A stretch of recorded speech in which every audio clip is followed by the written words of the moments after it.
Hey guys, so I'm going to be doing a video here with the national sales tax rate. I'm doing research against the sales tax. So as you can see, I typed in Google up there the national sales tax rate, just an overarching thing. And I'm looking right now for think tanks. I'm looking in the green for a source that's a think tank. And there's AEI there and Brookings and some other good ones. But the AEI is a more recent date, it says 2007, and that's the American Enterprise Institute. That's one of the recommended think tanks. So I opened that up, and we have this seemingly very qualified article from William G. Gale.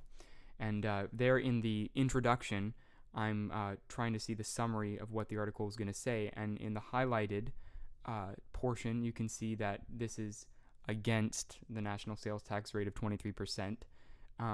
And so, just as a general note, it's always very useful to look in the introductions and in the conclusions of the article that you're researching, because that will have a good summary of what the article will give you in its text, and it'll also have good evidence because it will be the expert's conclusions. So here I am scrolling down to find that conclusion because the introduction was very strong. And if you look halfway down that first paragraph under the conclusion, there's some really, really good evidence. It starts with, even if there were no avoidance, no evasion, no legislative erosion. That's good evidence right there, with some good statistics, which is another thing to look for. And it's nice and concise, which is what we need for a debate round. So I just copied over that conclusion. And again, in Word, when you copy it over to your Word document, make sure you always click Keep Text Only to clear the formatting so that you can then put in the formatting that you want.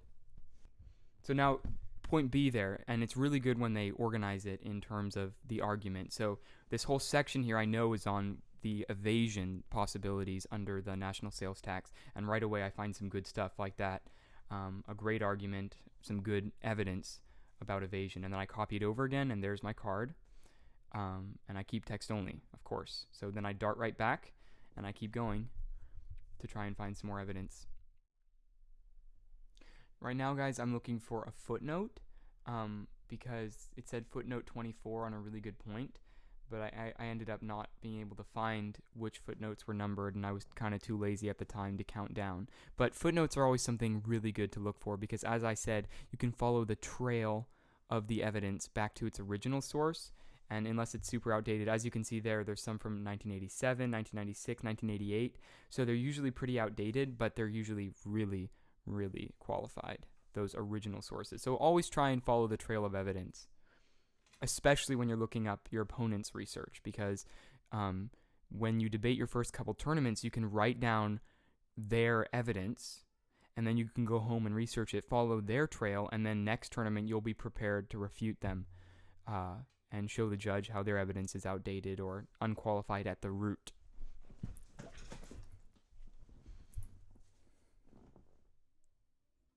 There, now I'm creating my tag for the evidence, my citation. I found the date, and then I'm going to search in Google. I created a new tab. I searched in Google William G. Gale to find his qualifications since they weren't in the article. And so here we have William G. Gale. It seems that he's a co-director of the Tax Policy Center, and he's a senior fellow at the Brookings Institute. That's some very, very good information. So I'm going to put my senior fellow in parentheses, and then I'm going to put my Brookings institution separated by a comma. But I also want to include the co-director of the Tax Policy Center. So any additional qualifications you can separate by another comma, as you will see. There, I separated it by another comma, and now we have a lot of good stuff to be said about William G. Gale. But in the debate round, you'd just say, as seen by William G. Gale, senior fellow at the Brookings Institution in May of 2005, and then you'd go and read your evidence. So now I italicized it, and I'm going to copy paste that tag, that source, to all of my evidence. But I forgot one thing. I forgot the link. Yes, you guessed it. So I'm going to copy that link. You didn't guess anything, Paul. Hey, be quiet, Luke. So I copied that link in, and there's my complete citation for William G. Gale. And I'm going to copy that on the top of each card that I cut from the article. Paul, you want to know what I like about you? What? You're very cute. Luke thinks I'm cute. Try and think of a tag that encompasses the argument, because this will end up in a brief, and you want the people that you share the brief with and yourself to be able to reference that amazing evidence with very little trouble.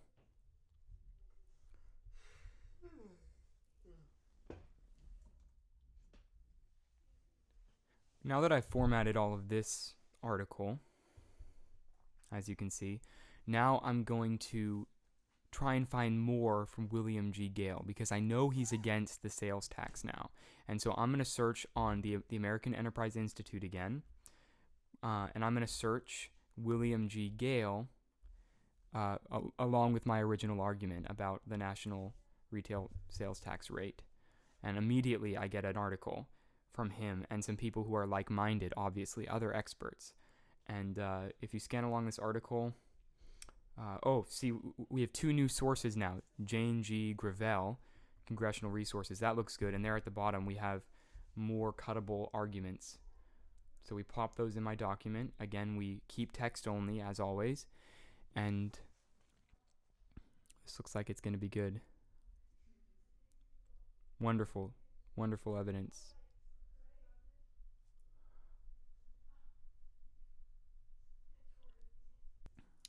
Grab my date, my article name.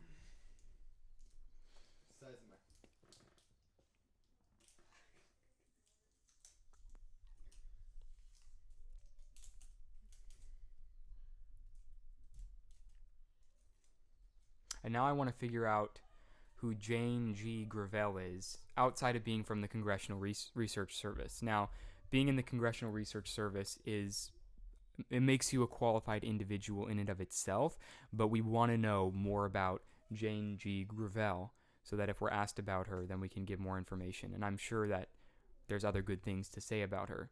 So we're going to look her up in Google again. And again, I made a new tag very quickly.